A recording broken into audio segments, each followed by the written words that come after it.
नमस्कार। दूरदर्शन के राष्ट्रीय चैनल द्वारा आयोजित आज की इस काव्य गोष्ठी में आप सभी लोगों का हार्दिक स्वागत है। 3 पीढ़ियों के हिंदी कवि हमारे सामने मौजूद हैं। इसमें सबसे वरिष्ठ कवि डॉक्टर गंगा प्रसाद विमल हैं। मैं आपसे अनुरोध कर रहा हूं कि आज की इस कवि गोष्ठी की अध्यक्षता का दायित्व संभालें।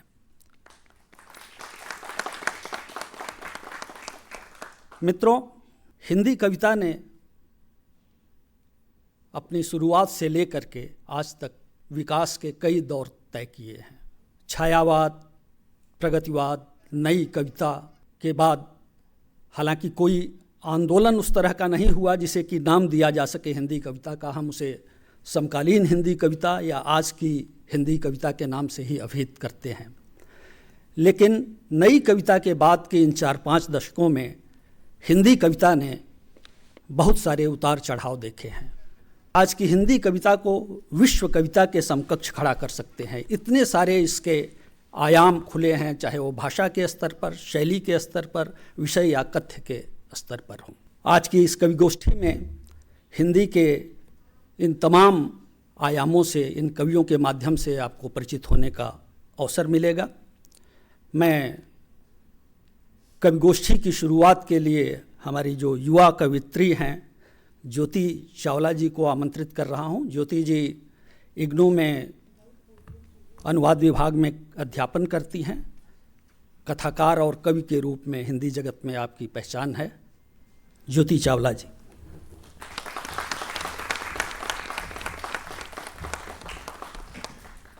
आप सभी को मेरा नमस्कार।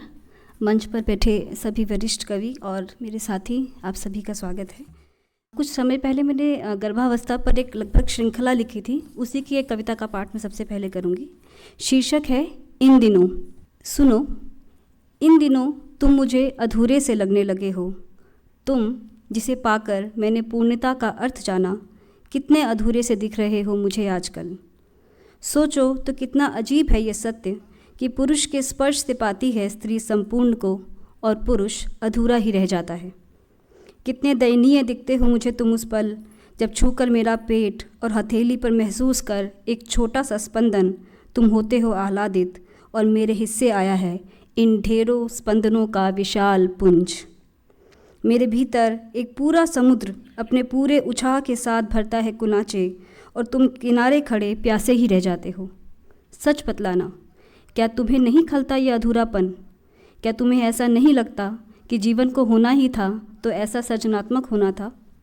क्या इन दिनों नहीं दिखता तुम्हें अपने आंगन में वसंत और इस तरह कि जैसे तुम्हें एक किनारे खड़े कर दिया गया हो?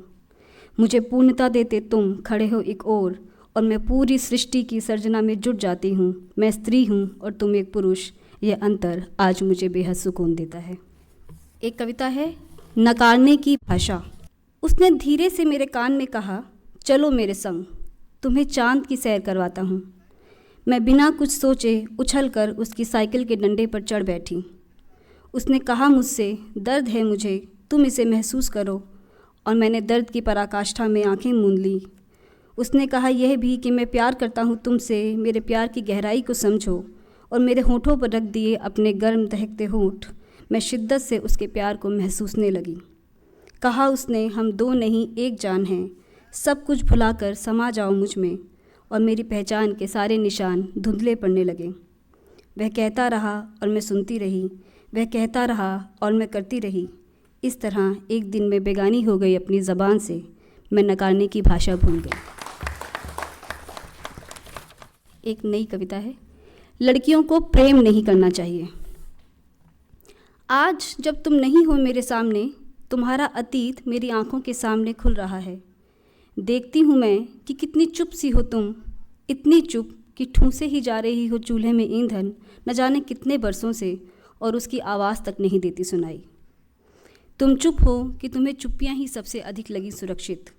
पर आज जब मेरे सामने है तुम्हारा इतिहास, तो इन चुप्पियों के अंधेरे सीलन भरे कोनों से सुनाई दे रहे हैं हंसी के निश्चल ठहाके, जो कभी तुमने लगाए थे निर्द्वंद होकर। तुमने लगाए ठहाके तो एक साथ न जाने कितनी जवान होती लड़कियां अपनी शुचिता के सबूत जुटाने लगी। तुमने लगाए ठहाके तो कितनी ही पाठशालाएं खुल गईं जहां एक ही धुन में रटवाया जाने लगा पाठ निष्कलंक होने का। जब तुम किसी की पीठ पर लिख रही थी अपने बेहद टटके प्यार का पहला ककहरा, वेदी पर खड़ी जवान लड़कियों की पूरी कतार एक एक कर अग्नि परीक्षा से गुजरते हुए अपनी शुद्धता के प्रमाण जुटा रही थी। फिर दफन कर दिया गया तुम्हारे अभी अभी पनपे प्रेम को, और कस्में दिलाई गईं अग्नि के इर्द गिर्द होठों और इच्छाओं पर ताले जड़ने की। पहरेदार बिठाए गए चारों ओर और तुम तब्दील कर दी गई एक ऐसी शह में जिसके पास सिर्फ देह होती है पर देह के भीतर कोई मन नहीं होता। उस पीठ पर जहाँ लिखा था तुमने अपने पहले प्रेम का पहला अक्षर, तब से रिस रहा है खून, और तुम हो कि चुप्पी में तब्दील हो गई हो। अब नहीं सुनाई देते तुम्हारी हंसी के निश्चल ठहाके, लेकिन सच कहूँ तुम्हारी उदास चुप्पी का शोर रात भर मेरे कानों में गूंजा करता है। शुक्रिया। अभी हम ज्योति चावला की कविताएं सुन रहे थे। पुरुष वर्चस्व के विरुद्ध जो स्त्री का प्रतिरोध है, उसका स्वर इन कविताओं में हम देख सकते हैं। हमारे अगले कवि हैं श्री संजीव कौशल जी। संजीव जी दिल्ली विश्वविद्यालय में अंग्रेजी का अध्यापन करते हैं और हिंदी में कविताएं लिखते हैं। मैं उन्हें आमंत्रित कर रहा हूं कि आएं और अपनी कविताओं का पाठ करें। पहली कविता है गुजारिश। रोज ही छूट जाता है मेरा कुछ न कुछ तुम्हारे आसपास, रोज ही छूट जाता है मेरा कुछ न कुछ तुम्हारे आसपास, कि मैं हो रहा हूँ खाली खुद से। कभी कभी लगता है कि यूँ होते होते हो जाऊँगा खाली एक दिन पूरी तरह से मैं, तब खुद को ढूंढूंगा तुम में मैं, कि ज़रा बचा कर रखना मुझे थोड़ा सा अपने आप में। एक कविता है, इसका शीर्षक है पानी पूरी। ख्वाब के अरमानों सी फूलती हैं वे खौलती कढ़ाई के अंदर, ख्वाब के अरमानों सी फूलती हैं वे खौलती कढ़ाई के अंदर, और सहेज के रख लेती हैं अपने हिस्से का खालीपन अपने भीतर, और चल पड़ती हैं धुंधियाते दम घोंटू रसोई घरों की चौखटों के पार, तंग गलियों से होती पथरीले चौराहों की ओर, थोड़े मीठे थोड़े नमकीन थोड़े चटपटे ख्वाब अनाड़ी आँखों में संजोए, ढकेलों की पुरानी चालों पे हिचकोले खाती हुई।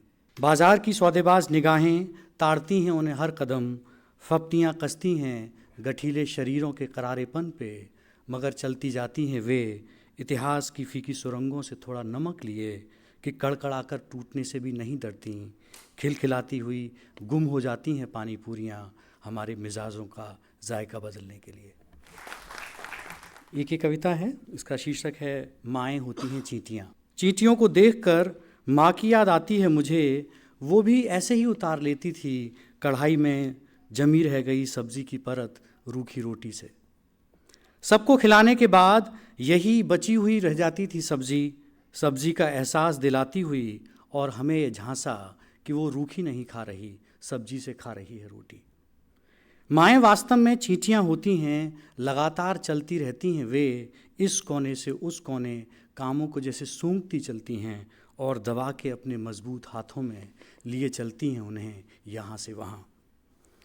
वे चींटियों की तरह ही होती हैं ताकतवर, तभी तो उठा लेती हैं अपने से कई गुना बड़ा घर अपने छोटे से सर पर। चींटियाँ होती हैं माएँ बचाकर रखने की अपनी आदत में चीज़ें मुश्किल वक्त के लिए। चींटियाँ होती हैं वे अपने शरीर में कि हड्डियों के सिवाय कुछ नहीं होता उनमें। चींटियाँ होती हैं माएँ कि मुश्किल की जरा सी आहट से फैल जाती है खलबली उनमें, और निकल पड़ती हैं वे अंडी बच्चों की हिफाजत में। चींटियाँ होती हैं वे लड़ते हुए अपनी रक्षा में कि दांतों को गहरा गाड़ देती हैं कि मरकर भी नहीं छूटती उनकी पकड़ घर के दुश्मन से। चींटियाँ होती हैं माएँ रास्ते में बतराते हुए, रुककर हालचाल पूछते हुए दूसरी चींटियों से। ये ज़्यादातर लकीरों में चलती हैं और भटक कर फिर से मिल जाती हैं उन्हीं लकीरों में, कि माएँ लकीरों में रहती हैं सारी ज़िंदगी अपनी हथेलियों की। चींटियों को मरते नहीं देखा है मैंने, चींटियों को मरते नहीं देखा है मैंने, और न ही देख पाते हैं हम माँओं को मरते हुए, दिन रात खपते हुए ईंधन सी घर भट्टी में। माएँ होती हैं चींटियाँ कि जाने अनजाने कुचल दी जाती हैं बेखबर पैरों से चींटियों की तरह। माँ को लेकर के बहुत ही सुंदर कविता अभी संजीव जी ने हमारे सामने प्रस्तुत की। बड़े ही संवेदनशील मन की अभिव्यक्ति कविता के माध्यम से। मैं अब सत्य प्रकाश जी को आमंत्रित कर रहा हूँ। कविताएं और गज़लें आप लिखते हैं और कई पुरस्कारों से सम्मानित हैं। सत्य प्रकाश। आदरणीय मंच और साथियों, बहुत दूर निकल आया जिंदगी से आदमी को ढूंढते ढूंढते, आदमी न मिला, जिसे भी अपना बनाया खून का प्यासा निकला। हारा नहीं पर थक के गिर पड़ा पत्थरों पर, न किसी ने उठाया न किसी ने भगाया। कितने अच्छे इंसानों से पत्थर निकले। कि वेदना संवेदना सब कुछ खो रहा है आदमी, जिंदगी को जिंदगी भर ढो रहा है आदमी। तालियों की गूंज और ठहाके तो बस मुखौटे हैं, हटाकर देखिए हंस नहीं रो रहा है आदमी। भीड़ में रहकर भी तन्हा जिंदगी में जीता हूँ, होठ पे सागर लिए मैं तृष्णगी में जीता हूँ। मेरी होते ही उनका तो नाम ही बेगम हो गया। बेगम, मेरी होते ही उनका तो नाम ही बेगम हो गया, और मैं बेगम लिए गमों की जिंदगी में जीता हूँ। और मैं बेगम लिए एक दूसरी तरह का देखिए दो चार शेर। आवारगी और बात, आवारगी और बात, दीवानगी तो अलग होती है। अशआर दीवाने नहीं, दीवानी तो गज़ल होती है। अशआर दीवाने नहीं, दीवानी तो गज़ल होती है। ये बात नहीं दोपहरी से कोई अदावत है हमें, ये बात नहीं कि दोपहरी से कोई अदावत है हमें, पर चांदनी ठंड सोने सा तपे बदन तो गज़ल होती है। बीते निशा तो चेहरे पे आए उसके उषा की लाली, सोई जागी अलसाई सी हों आंखें तो गज़ल होती है। चांदनी हो पहलू में खिड़की से झांकने लगे चांद, फिर कमरे में आ जाए सुनामी तो गज़ल होती है। उड़ान की चाह लिए ठहरा परिंदा मेरे आंगन में, पहलू में आए सत्य प्रकाश के तो गज़ल होती है। एक और देखिए दो लाइन। बेशक तेरे हर आंसू को मोती न बना पाऊंगा, बेशक तेरे हर आंसू को मोती न बना पाऊंगा, पर कहीं भी हो रोशनी खोज के बज़्म हयात लाऊंगा। कितनी भी करती रहे अगर मगर ऊंची नीची डगर, कितनी भी करती रहे अगर मगर ऊंची नीची डगर, बिन थके बिन थमे जानिबे मंजिल बढ़ जाऊंगा। सिर्फ सोचने से न हुआ कुछ भी हासिल आज तक, तू आगाज कर तो सही अंजाम तक मैं पहुंचाऊंगा। आंसू तो दुनिया ने बहुत बचा रखे हैं तेरे लिए, आंसू तो दुनिया ने बहुत बचा रखे हैं तेरे लिए, तू प्यार में कुछ आंच बचा रख, धुआं तो मैं उठाऊंगा। बहुत देखी अमीरों की गरीबी तूने, मैं तुझे गरीब सत्य प्रकाश के दिल की अमीरी दिखाऊंगा। दीवानगी मुझ पे चस्पा करने वाले, तुझे एक राज बताता हूँ।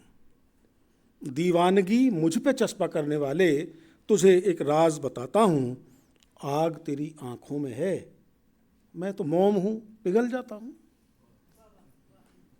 दीवानी कोई मिली नहीं, गोया दीवानापन मुझ में है नहीं। दीवानी कोई मिली नहीं, गोया दीवानापन मुझ में है नहीं, पर जब तुम दरिया सी इठलाती हो, मैं भंवर सा घूम जाता हूँ। बेशक दरक जाता है आईना शक्ल उनकी देखकर, जज्बा देखिए जनाब फिर भी मैं उन्हें आईना दिखाता हूँ। बेशक दरक जाता है आईना शक्ल उनकी देखकर, जज्बा देखिए जनाब फिर भी मैं उन्हें आईना दिखाता हूँ। पशेमाने हो यार देख कर मेरे चेहरे पे चमक, पशेमाने हो यार देख कर मेरे चेहरे पे चमक, तेरी ही आंखों का नूर है, वरना मैं कहाँ मुस्कुराता हूँ। तेरी ही आंखों का नूर है, वरना मैं कहाँ मुस्कुराता हूँ। यूं तो जीत ही चाहता है बज़्म और हयात में हर कोई। बज़्म महफिल, हयात जिंदगी। यूं तो जीत ही चाहता है बज़्म और हयात में हर कोई। ये और बात, जीत के लिए तेरी मैं हार जाता हूँ। अभी हम सत्यप्रकाश जी से उनकी गज़लें सुन रहे थे। गज़लों के माध्यम से उन्होंने भावों की अभिव्यक्ति की। गज़ल इस समय न केवल हिंदी की बल्कि तमाम भारतीय भाषाओं की बड़ी ही लोकप्रिय विधा है, और न केवल प्रमुख भाषाओं में बल्कि लोक भाषाओं और बोलियों में भी गज़लें लिखी जा रही हैं। तो उस विधा का एक प्रतिनिधि स्वर भी हमारे बीच मौजूद था और अभी हमने सुना। अगले कवि के रूप में मैं हेमंत कुकरेती जी को आमंत्रित कर रहा हूँ। हेमंत जी दिल्ली विश्वविद्यालय में हिंदी के प्राध्यापक हैं। आपकी लगभग आधा दर्जन कविता संग्रह प्रकाशित हैं। भारत भूषण अग्रवाल और केदार सम्मान जैसे प्रतिष्ठित पुरस्कारों से आपको सम्मानित किया गया है। हेमंत जी।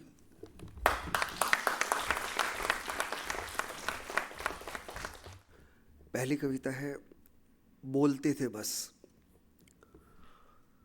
वहाँ सब बस बोलते थे, सोते नहीं थे, बोलते थे, सो रहे हैं हम। रोते नहीं थे, बस बोलते थे, हम रो रहे हैं। जो लिख सकते थे लिखते नहीं थे, बस बोलते थे। जो कर सकते थे करते नहीं थे, बस बोलते थे।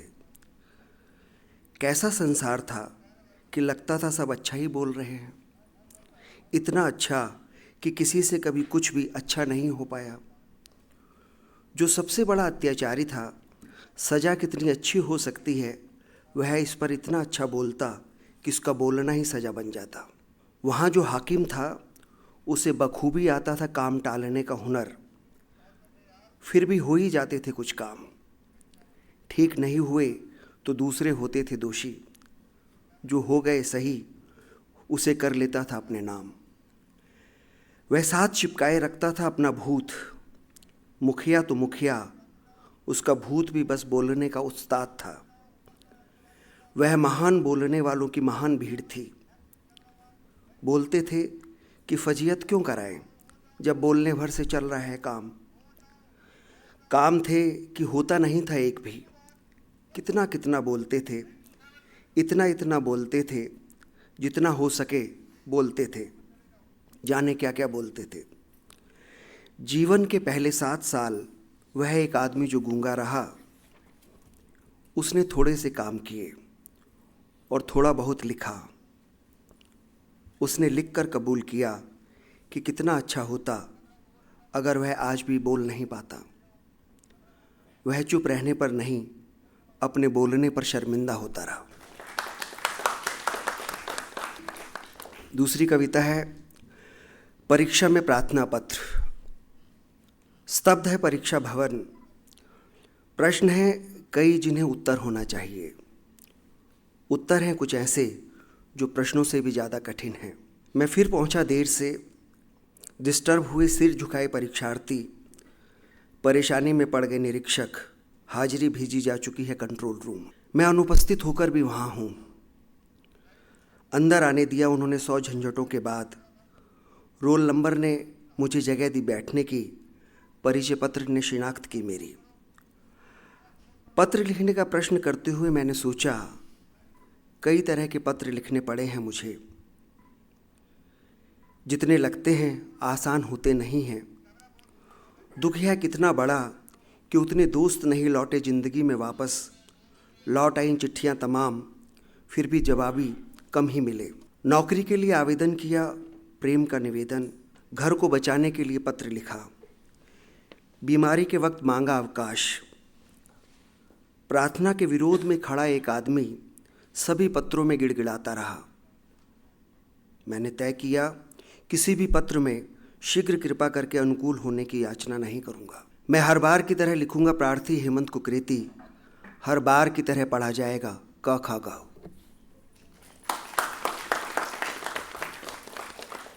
ये आखिरी कविता दूरदर्शन पर पढ़ी गई पहली कविता है। लगभग 26 साल पहले इसको पढ़ा था। स्वेटर बुनना चाहा औरत ने, बुनने से पहले सोचना भी समस्या थी, पर उसे लगा हाथ से बुनने में बात है कुछ और। पहले सोचा किताब के ऊपर फूल बनाएगी वह, फिर याद आया आदमी को अच्छे नहीं लगते हैं फूल, और किताबें जो थी बिक चुकी हैं सारी। पेड़ बनाने चाहे औरत ने पुरुष के सीने पर, आदमी से पूछा, वह चुप रहा। औरत ने पेड़ों को पहाड़ों में ही छोड़ दिया। नदी नहीं बनाई, सोचा तक नहीं, सोचने से भी डरती थी कि मर जाएगी डूबकर। न जाने क्यों चिड़िया उकेरना चिड़ियों को पिंजरे में बंद करने जैसा लगा उसे। पूरे दिन रद्द डिजाइनों में उलझी रही औरत, सिर भारी रहा पूरे दिन। आखिरकार तय किया कि सीधी सलाइयों से बुन देगी बस। डिजाइन को छोड़ उलझ गई रंगों में। रंगों के बारे में सोचने से पहले आदमी के बारे में सोचना था। उसे पता नहीं था कि कौन सा रंग पसंद है उसे। कई बार पूछा उसने, लेकिन आदमी हमेशा छुपाता रहा अपना रंग। समकालीन जीवन की विसंगतियों को बड़ी ही काव्यात्मक भाषा में रूपायित करते हुए हेमंत जी की कविताएं आपने सुनी, और मैं इस क्रम को आगे बढ़ाते हुए अब जितेंद्र श्रीवास्तव जी को आमंत्रित कर रहा हूं। जितेंद्र जी इग्नू में प्रोफेसर हैं और हिंदी के महत्वपूर्ण कवि और समालोचक के रूप में समादृत हैं। इनकी आधा दर्जन से अधिक कविता संग्रह और इससे अधिक आलोचना की पुस्तकें प्रकाशित हैं। बहुत सारे महत्वपूर्ण पुरस्कारों से आप सम्मानित हैं। जितेंद्र जी। धन्यवाद त्रिपाठी जी। आदरणीय अध्यक्ष जी, उपस्थित मित्रों, 2-3 छोटी छोटी कविताएं पढ़ता हूँ। अकेले किसी एक का, कविता का शीर्षक है ये। दाल का स्वाद अकेले दाल का स्वाद नहीं होता, कुछ हल्दी का होता है, कुछ नमक का, कुछ उस पानी का जिसका स्वाद शब्दों में आज तक समा नहीं पाया, और सबसे अधिक उन हाथों का जो पकाते हैं उसे। दाल का रंग भी अकेले दाल का रंग नहीं होता, जैसे प्रेम का रंग अकेले किसी एक का रंग नहीं होता। अगली कविता है किसी दिन मलय समीर की तरह। कहाँ के लिए चले थे कहाँ पहुँचे, पलट कर देखा दूर कहीं धुंधलके में खड़ा था एक शामार्ग। तिश्नगी किस चीज़ की थी बुझी किस चीज़ से, जब सोचा याद आए पानी के कई चेहरे। बदलते मौसमों के रंग वे ज़रूरतें भी याद आईं जिन्हें लांघ न सका। यूं ही चलते गुजरते जब जब मिला कुछ, ठहर कर देखा स्वीकारा उसे। याद आईं साथ साथ खेत खलिहानों में छूट गईं कुछ विह्वल इच्छाएं। अजब गजब है यह जीवन का जादू, कभी न रुकता चलता जाता। था नहीं इसका जो छूट गया आ न सका संग साथ हमारे। नहीं रहेगा हरदम छूटा, उठेगा किसी दिन मलय समीर की तरह अपनी जगह से और समा जाएगा किसी की पुतलियों में। अगली कविता है जैसे मुझे ही पुकार रहे हैं पिता। जब पिता गए न जाने कहाँ से डगरता हुआ, आ खड़ा हुआ बचपन सिरहाने। याद आया पिता का कोमल कठोर स्पर्श, गिरते गिरते उठा लिया जाना गोद में। कुछ फटकारें भी याद आईं त्वचा में सनसनाती हुई। कुछ फटकारें भी याद आईं त्वचा में सनसनाती हुई। याद आईं वे सीखें जो अच्छी नहीं लगी थीं तब, पर जाने कब कैसे वे सारी की सारी समा गईं मेरे जीवन में। पर जाने कब कैसे वे सारी की सारी समा गईं मेरे जीवन में। पिता को गए 18 वर्ष बीत गए धीरे धीरे। धीरे धीरे मैं भी आ खड़ा हुआ उम्र की दोपहरी में। अब मैं पुकारता हूँ अपनी बेटियों को, तो जाने क्यों लगता है जैसे मुझे ही पुकार रहे हैं पिता मेरी आवाज़ में समाकर। और अगली कविता है बहाव। नदी देखे महीनों बीत गए और नदी में नहाए वर्षों। नदी कभी जीवन से ऐसे बह जाएगी धीरे से, सोचा भी न था किशोर दिनों में। ऐसा नहीं कि नदी की सिर्फ अच्छी स्मृतियां ही हैं मन में, नदी की नाश लीला भी देखी है हमने।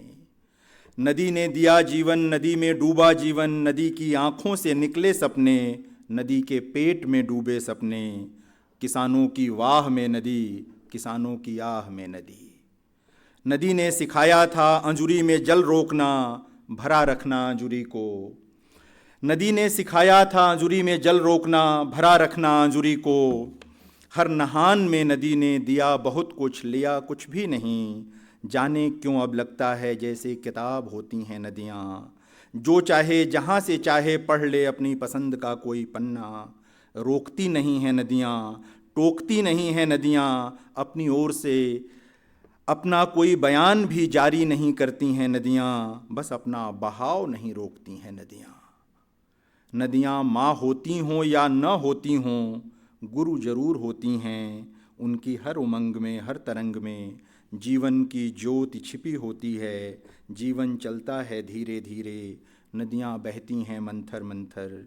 कभी वेग में जीवन आता, कभी वेग में नदियाँ। नदियाँ चुप चुप कुछ भी नहीं करती, सन्नाटे में भी उभरता है उनका कंठराग। धन्यवाद। लगातार इस कवि सम्मेलन का, कवि गोष्ठी का बहुत सधे ढंग से संचालन कर रहे हमारे समय के वरिष्ठ कवि, महत्वपूर्ण कवि, आलोचक, संस्कृति कर्मी श्री बृजेंद्र त्रिपाठी जी हम सबको ही बुलाते रहें, ये अच्छी बात नहीं है। मैं उन्हें बहुत आदर के साथ आमंत्रित कर रहा हूँ कि वे आएँ और काव्य पाठ करें। उनके 2 कविता संग्रह प्रकाशित हैं, एक आलोचना की पुस्तक प्रकाशित है और आने वाले दिनों में उनके और कविता संग्रह प्रकाशित होने वाले हैं। आदरणीय श्री बृजेंद्र त्रिपाठी जी।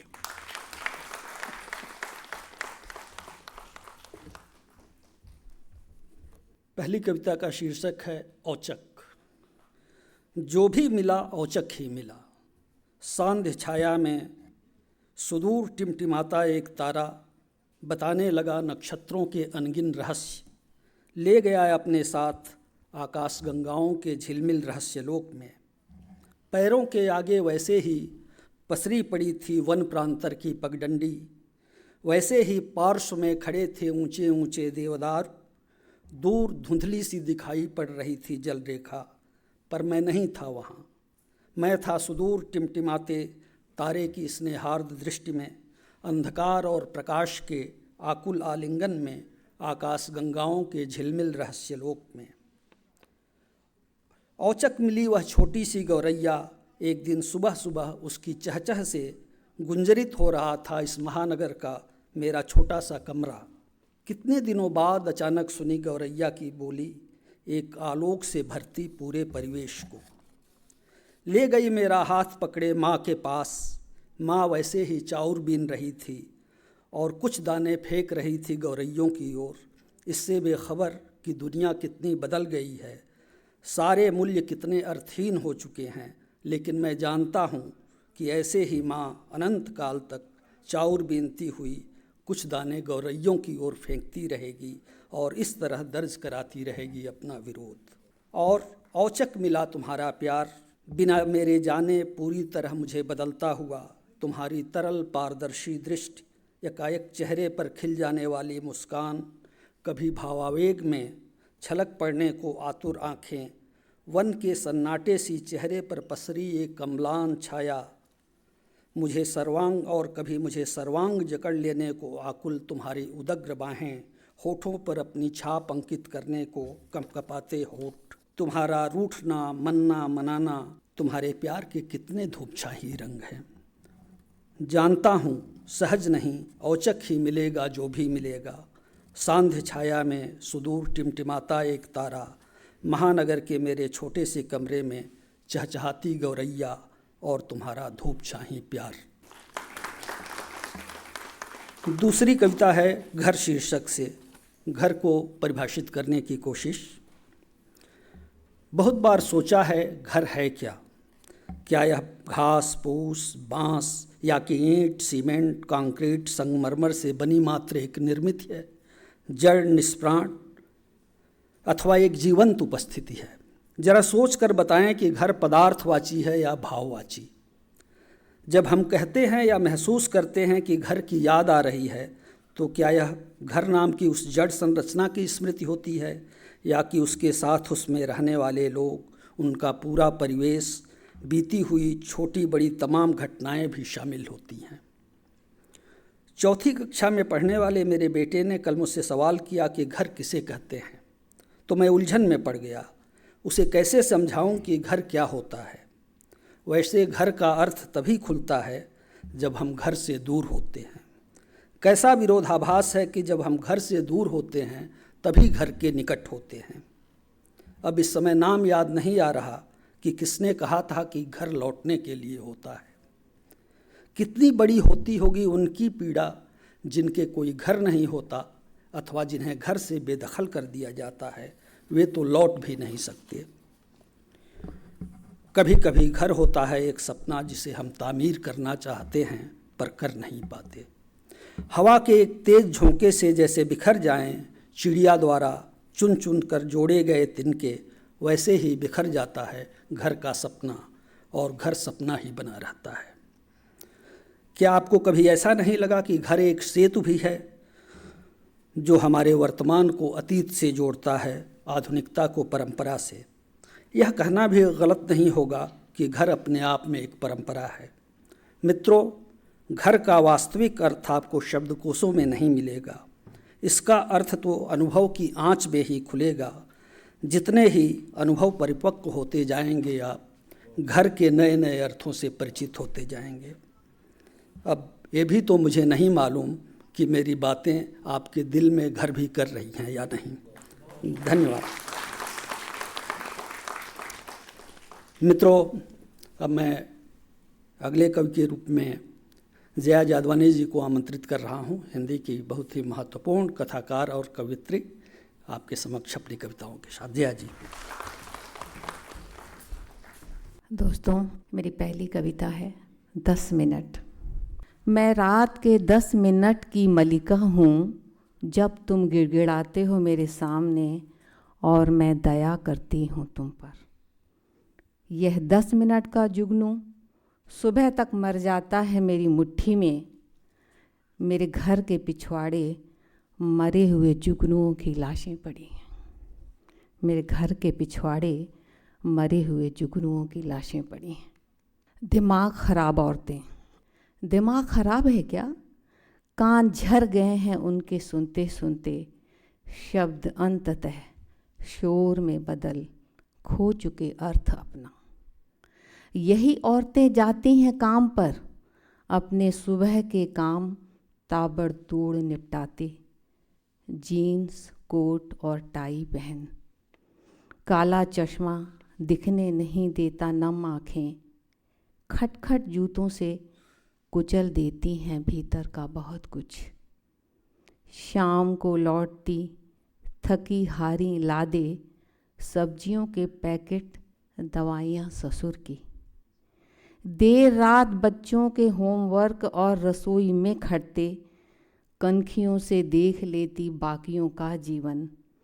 कितनी खुशनसीब हैं वे औरतें जिनके दिमाग खराब नहीं हैं। खुश हैं जो मिल जाता है, बाकी रद्दी के भाव तुल जाता है। मुहर हैं वे परिवार के सील बंद पैकेट पर, भीतर दफन कमरे में सांस घुटती है कभी कभी। लोग क्या कहेंगे का टैटू खुदवाए छाती पर, कुछ और होने के सपने को पहले ही महीने मार देती हैं गर्भस्थ शिशु सा। और देख कर लाल शून्य राहत की सांस लेती हैं। महलों जैसे घर में दिन भर जुगाली करती, कभी छोड़ दी जाती हैं गायों सी शॉपिंग मॉल की हरी भरी घास कुतरने को। गधों को घोड़ों की तरह दौड़ाती, हंस के दुलत्ती भी खा लेती हैं। गधों को घोड़ों की तरह दौड़ाती, हंस के दुलत्ती भी खा लेती हैं। थकी हारी लेटती हैं जब दिमाग खराब औरतें, जांचता है पति गौर से तो वे मन ही मन हंसती हैं। वे आसानी से रोती नहीं, पर उन्हें अच्छा लगता है जब कोई आंसू पोंछ देता है। वे थामे रहती हैं खुद को, दीर्घ सांस ले, नहीं हटा पाती हाथ खुद से कि टूट न जाए अभिमान मूर्तियों का। वे झटपट उतार देती हैं सूत सी लहू लुहान देह, प्रेयसी सी दिखती ये पत्नित्व निभाने को अभिशप्त। सपने सच होने की आशंका से आतंकित कभी कभी ये असहाय डायन सी दिखाई देती हैं, जो हंसती रोती एकाकी अपना मांस खुद खाती है। समय स्तब्ध है उनके दुस्साहस पर, समय स्तब्ध है उनके दुस्साहस पर, और वे अपने भूत से भविष्य छुड़ा भाग रही हैं सरपट। दिन महीने बरस युग गुजारते बदल रही हैं अपना आसपास, कहीं बदल न दें समूचा संसार। लोग दिमाग खराब औरतों से डरने लगे हैं। एक छोटी सी प्रेम कविता। बहुत थोड़ा सा तुम चाहिए, एक चाय की प्याली में शहद जितना, एक तारे जितना समूचे आसमान में, एक सांस के लिए हवा जितने, गिरते समय ओ गॉड जितने, एक सांस के लिए हवा जितने, गिरते समय ओ गॉड जितने, आँख में बस एक आंसू जितने, लाली जितने लज्जा के गालों में, एक सिसकी जितने याद में, कंठ में एक हिचकी जितने, एक मुट्ठी राहत जितने थके तन में, आया जितने इस रक्त रंजित बदहवास दुनिया में, बस एक आखिरी सांस जितने अंत में, मांगता है जो जितना उसे उतना मिले, मुझे थोड़ा सा तुम चाहिए। Thank you very much. Jaya ji से हम उनकी कविताएं सुन रहे थे। बड़ी ही सुंदर अभिव्यक्ति और बड़े ही सहज भाव से जीवन को हमारे सामने उजागर करती हुई कविताएं।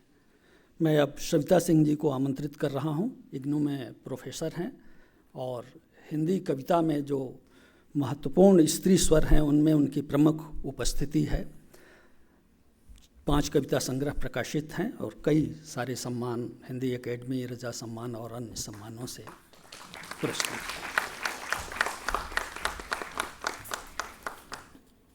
मेरी पहली कविता है मैं कथा कहूँगी। स्त्रियों, बार बार मैं तुम्हारी कथा कहूँगी। उतरूँगी जीवन की अंधेरी खोह में, दूर तक बढ़ूँगी, पहुँचूँगी वहाँ तक जहाँ तक थोड़ी भी रोशनी बाकी होगी। देखूँगी तुम्हारे प्राचीन चेहरे जो अब तक दस्तावेज़ों की तरह सुरक्षित होंगे वहाँ, उनसे ही जान लूँगी तुम्हारा हाल। और यह भी समझ लूँगी कि बहुत फ़र्क नहीं है एक दूसरे के हाल चाल में। अब भी दुख में वही स्थिर ललाट है, मोमबत्तियों से जलती हैं अब भी वैसी ही आँखें, जिन्होंने देखे न जाने कितने षड्यंत्र, झूठ और अनाचार तमाम सभ्यताओं में। जिम्मेदारियों और बेतहाशा श्रम से झुकी वैसी ही पीठ और शर्म में गड़ी वही गर्दन। अस्त व्यस्त वैसे ही केश जिन्हें बांधने का स्वांग हर सदी में हमने किया। होठ पर मृत पड़े जीवन के वही पुराने गीत जिन्हें एक समय हम सब ने झूम झूम कर गाया था, विश्व में जब बहुत कुछ हमारा था। स्त्रियों, तुम जहाँ कहीं भी हो, जिस सदी जिस देश में, तुम्हें अपने पूर्व जन्म सा मैं कविता में पा लूँगी, क्योंकि बार बार मैं ही थी जन्म लेती बनकर, कभी मीरा, राबिया, एमिली, सिमोन, आखमतोबा। कभी पूर्व जन्म की इससे अच्छी व्याख्या और क्या हो सकती है कि हम बार बार अपने को पालें खो जाने के बावजूद। एक सदी से दूसरी में, एक देश से दूसरे देश में, और अपने होने की इस लंबी त्रासद कथा को कहकर बार बार किसी सुंदर मोड़ तक पहुँचाएं। एक कविता है अपनी यातना में। वह सो चुकी थी कई नींदें, कई दिन और रातें बीत चुकी थीं। कई जिंदगियां बन और बिखर चुकी थी इस बीच, लेकिन एक सपना था जो अभी झिलमिला रहा था, जिसकी झालर को पकड़ वह उठी थी और उन फूलों को ढूंढने लगी थी जिन्हें सीने से लगा वह सोने गई थी।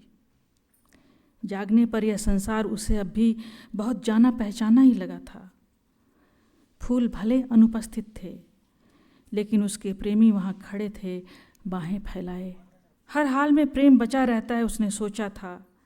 फिर आह्लादित हो खुद से कहा था, आसमान को छत और धरती को बिस्तर बना, समुद्र की तरह कोई गीत गाना चाहिए। तभी उसका एक प्रेमी उसे बालों से पकड़ खींचता हुआ ले गया नींद और सपनों से बाहर, समेटे हुए अपने सीने में चुराए उसके सारे फूल, जहाँ सब कुछ नया था अपनी यातना में। बिल्कुल नई कविता है, पहली बार पढ़ रही हूँ। हवा संग रहूँगी। आज रविवार है, आज किसी का इंतज़ार नहीं करूँगी, आज मैं क्षमा करूँगी, आज हवा संग रहूँगी। उसके स्पर्श से सिहरी एक डाल की तरह बस अपनी जगह रहूँगी। अलबत्ता थोड़ी देर बाद पास ही तालाब में तैरती मछलियों को देखने जाऊँगी। जानूँगी वे क्या पसंद करती हैं, तैरते रहना लगातार या सुस्ताना भी ज़रा।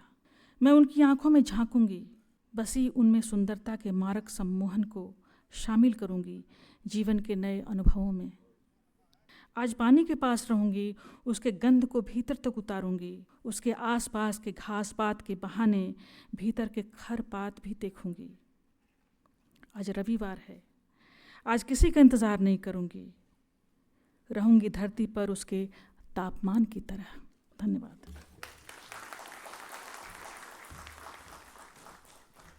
नींद, रात, स्वप्न और पुनर्जन्म, एक स्त्री की जो छोटी छोटी इच्छाएं हैं इस वर्तमान जीवन में शायद पूरी नहीं हो पाती। इसके लिए वो एक यात्रा करती है, सपनों की यात्रा, पुनर्जन्म की यात्रा, अपने ढंग से एक पूरे दिन को जी लेने की आकांक्षा जो है, किस तरह से सविता जी की कविताओं में ये उभर करके सामने आता है। और एक स्त्री का स्वर जो इतने दिनों से, इतने सदियों से एक दबी हुई जो उसकी इच्छाएं हैं, उसका एक प्रस्फुटन हम इन कविताओं में देख सकते हैं। अनामिका जी हमारे बीच में हैं, हिंदी की वरिष्ठ कवित्री और कथाकार। 8 कविता संग्रह प्रकाशित हैं। स्त्री विमर्श के क्षेत्र में भी वो लगातार अपना हस्तक्षेप आधी दुनिया की तरफ से करती रही हैं। बहुत सारे सम्मान और पुरस्कार उन्हें मिले हैं, मैं उनका नामोल्लेख नहीं करना चाहता। हमारे समय की एक बहुत ही महत्वपूर्ण कवित्री अनामिका जी।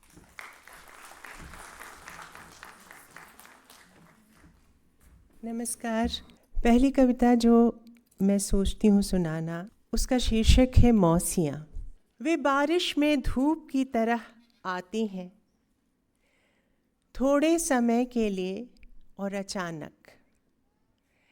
हाथ के बुने स्वेटर, इंद्रधनुष, तिल के लड्डू और सधोर की साड़ी लेकर वे आती हैं झूला झुलाने, पहली मितली की खबर पाकर, और गर्भ सहलाकर लेती हैं अंतरिम रपट, गृह चक्र, बिस्तर और खुदरा उदासियों की। झाड़ती हैं जाले, संभालती हैं बक्से, मेहनत से सुलझाती हैं भीतर तक उलझे बाल, कर देती हैं चोटी पाटी और डांटती भी जाती हैं कि पगली तू किस धुन में रहती है, जो बालों की गांठें भी तुझसे ठीक से निकलती नहीं। बाल के बहाने वे गांठें सुलझाती हैं जीवन की, करती हैं परिहास, सुनाती हैं किस्से और फिर हंसती हंसाती दबी सधी आवाज़ में बताती जाती हैं चटनी, अचार, मूंग बड़ियाँ और बेस्वाद संबंध, चटपटा बनाने के गुप्त मसाले और नुस्खे।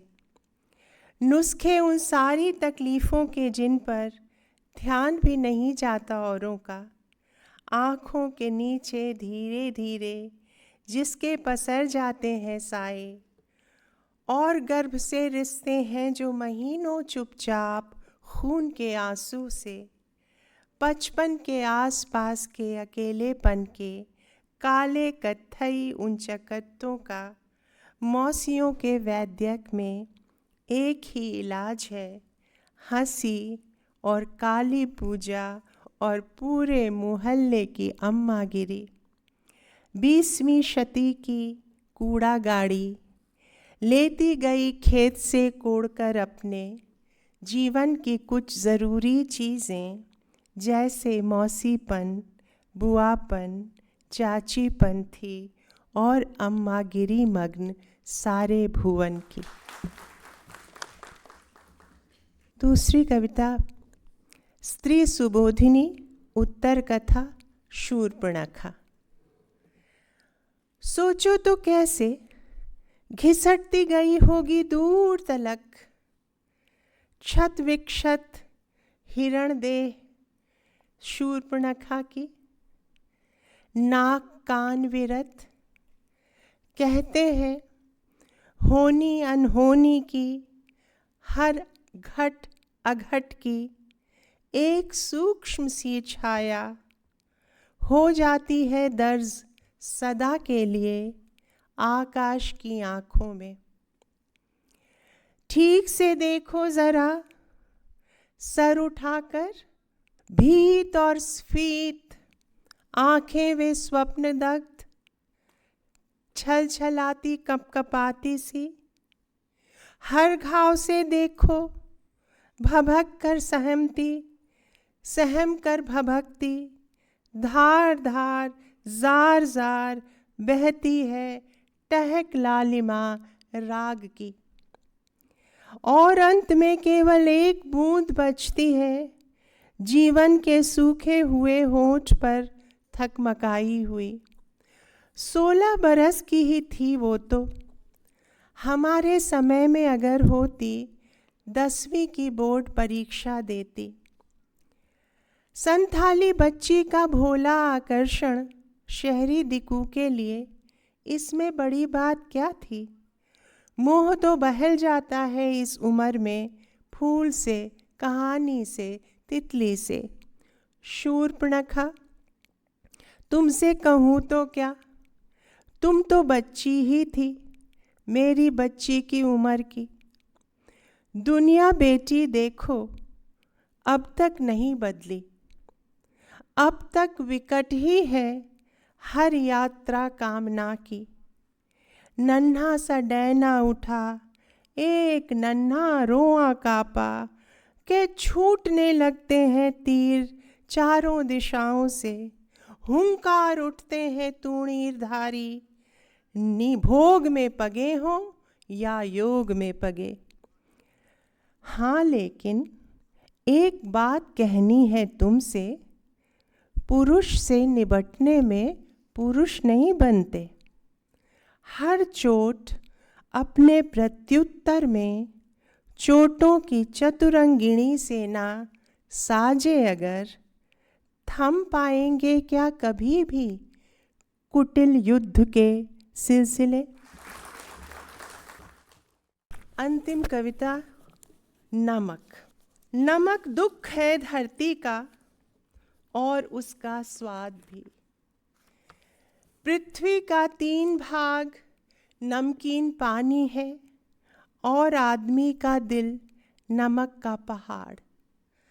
कमज़ोर है दिल नमक का, कितनी जल्दी पसीज जाता है, गड़ जाता है शर्म से जब फेंकी जाती हैं थालियाँ दाल में नमक कम या ज़रा तेज़ होने पर।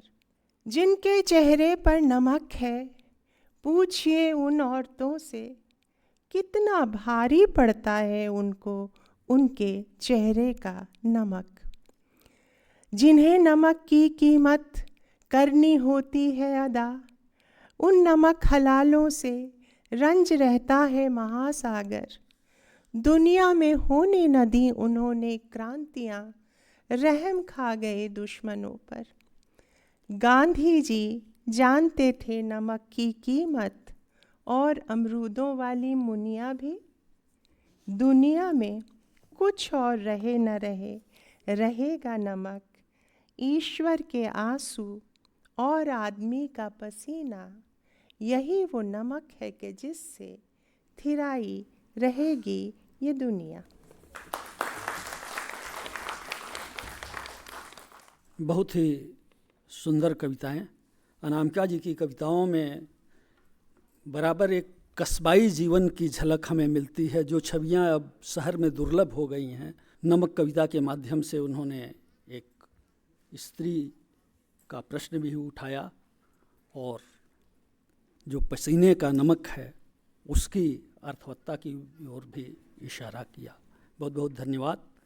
और अब आज की इस कवि गोष्ठी के अध्यक्ष डॉक्टर गंगा प्रसाद विमल हमारे बीच हैं और एक बहुत लंबे अरसे से कविता लिख रहे हैं। मेरे ख्याल से कविता के दौर से और आज तक उन्होंने बहुत सारे काव्य आंदोलन भी देखे हैं और वो लगातार सक्रिय रहे हैं, कविता के माध्यम से भी और कथा के माध्यम से भी। केंद्रीय हिंदी निदेशालय के निदेशक और जवाहरलाल नेहरू विश्वविद्यालय के भाषा विभाग के अध्यक्ष के रूप में आपने काम किया है। अब हम उनकी कविताएं सुनेंगे और मैं चाहूँगा कि कविताओं के बाद वो इस पूरे आयोजन को लेकर के अपनी अध्यक्षीय टिप्पणी भी संक्षेप में करें।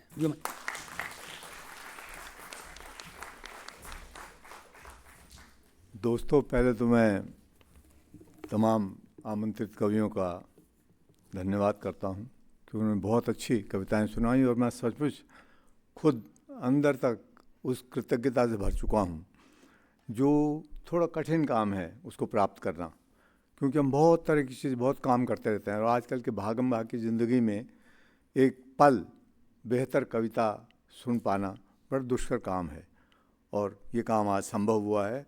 इसलिए मैं अपने साथी कवि मित्रों को बहुत बहुत बधाई देता हूँ। एक किसान ने मुझे कहा कि मैं भी लिखता हूँ, तुम क्या लिखते हो? मैं भी लिखता हूँ। तो पहले किसान की कविता आपको सुनाता हूँ। एक हिमालयी किसान की कविताएं। मैं भी लिखता हूँ, कहा उसने अपनी सलज्ज मुस्कान से। बैठो बैठो, अभी दिखाता हूँ अपना लिखा, थोड़ा सुस्ता लो, दम भर लो। कहा था किसी ने कवियों का परिचय देते वक्त कि वो लोग लिखते हैं हम पर, कवि लोग हम पर लिखते हैं, किसानों पर। हम जानते नहीं, क्योंकि जहाँ वे लिखते हैं, कहते हैं, छपते हैं, वो हमारी पकड़ से बाहर है। उसने बैल खोले, खेत की ओर हाँके और मुझे लिए चल पड़ा। उसकी रचना प्रक्रिया कितनी सरल है आलोचकों के लिए। उसने कंधे झटके, अच्छा आलोचक, अरे उन्हें तो मैं नहीं जानता। हाँ, तो वो हैं जो कवियों को उठाते गिराते हैं बाजार भाव की तरह। आओ देखो, खेत की तरफ इशारा करते ही उसने कहा, यह रहा मेरा कागज़। बैलों का जुआ कसा और एक फली हल से खींचने लगा लकीर। बस महोदय, ये खेती मेरा कागज़ था और एक फली हल है कलम। वो देखो, वो कैसी इबारत बनाती है, बिना ध्यान में, बेध्याने वो कैसी इबारत बना रही है। एक फली हल से कविता लिखी, कुछ महीनों बाद वो फली वो वास्तविकता बन गई। देखो ना उस कविता को, आसमान ने पढ़ा तो सराहा, भर दी झोलियाँ, और इंसान ने पढ़ा तो खोल दी तिजोरियाँ। फलवती कविताओं से मुस्कराते हुए किसान ने दी अर्थवान कविताएं 21वीं सदी की आर्थिक ताकतों के बिल्कुल सामने खड़े हो गए। इसमें एक कविता आपको और पढ़ के सुनाता हूँ। पेड़ों के नाम कहाँ हैं, जातियाँ कौन सी हैं, वो भी हमने जड़ दी अपनी सुविधा के लिए, उनके रूपानुरूप ताकि पहचान पाएँ हम। न पक्षियों के नाम हैं न झुंडों के, कैसे पहचाने अलग से। किसी को झुंड से समूह में पहचानना बड़ा कठिन है। जानवरों के नाम घरों में रख लिए हमने, अपने निकट सभी को नाम दिए संज्ञाएं। न हवाओं के नाम हैं न दिशाओं के, न आकाश की परतों के, न बादलों के नाम। समुद्री मछलियों को किस नाम से पुकारें, नाम संज्ञाएं छलना है अगर हैं। बेमानीपन सब पर लागू है एक तरह, हम सब बेनाम हैं, ऐसे ही रहने दो। नाम कल फीके पड़ जाएंगे, विस्मृति में अटक नहीं रह पाएंगे काल यात्रा में। बेनाम हो ही जाते हैं हम सब, अतीत होकर लौटते भी हैं तो प्रजातियों में, समूह में बेनाम हो जाते हैं। शौर्य में, त्याग में जितने भी आए, कुछ दिनों बाद नाम संज्ञाओं से परे हुए। लौटे नहीं तीर्थयात्री, पांडव भी नहीं लौटे थे। बनालियों में टोहती है उन्हें हवा, हवा कहती है अनुगूंज में चारों तरफ फैलकर नद नालों, घाटियों, ढलानों, दिशाओं तक। लौटे नहीं तीर्थयात्री, यात्रा कर्मी भी नहीं लौटे। धराशायी हुए तीर्थनगर, गोलाकार पत्थरों से अचानक आई बाढ़ की तेज धाराओं ने तोड़ दिए बंद, चल दिए मिट्टी के आकार मिट्टी में मिलने, और उसी मलबे में मिल गए जो भी थे वहाँ मिट्टी बनने के लिए। इसी को छापती हवा नए अखबार की तरह, जिस नेट से भी तेज नए संजाल के जानकार बाँचेंगे। हर पल अपने बहने में कहती हवा, लौटे नहीं हुए। गए थे जिन रास्तों से, नहीं रहे वे उन्हीं की तरह। जाने के पद चिन्ह भी चल दिए समुद्र की तरफ। चारों ओर सन्नाटे के बीच हवा के हाहाकार में मंद पड़ रहे हैं आसमानी हमले। न आकस्मिकता लौटी, न यात्री, न सहकर्मी, न पद चिन्ह। तीर्थ कामनाओं की तरह वे भी नहीं लौटे जिन्हें कहीं नहीं जाना था। लौटने वालों की तरह नहीं लौटे सभी तरफ। तो मित्रों, मैं एक बार फिर अपने कवि मित्रों का धन्यवाद करता हूं और उम्मीद करता हूं कि यात्रा जारी रहेगी। धन्यवाद।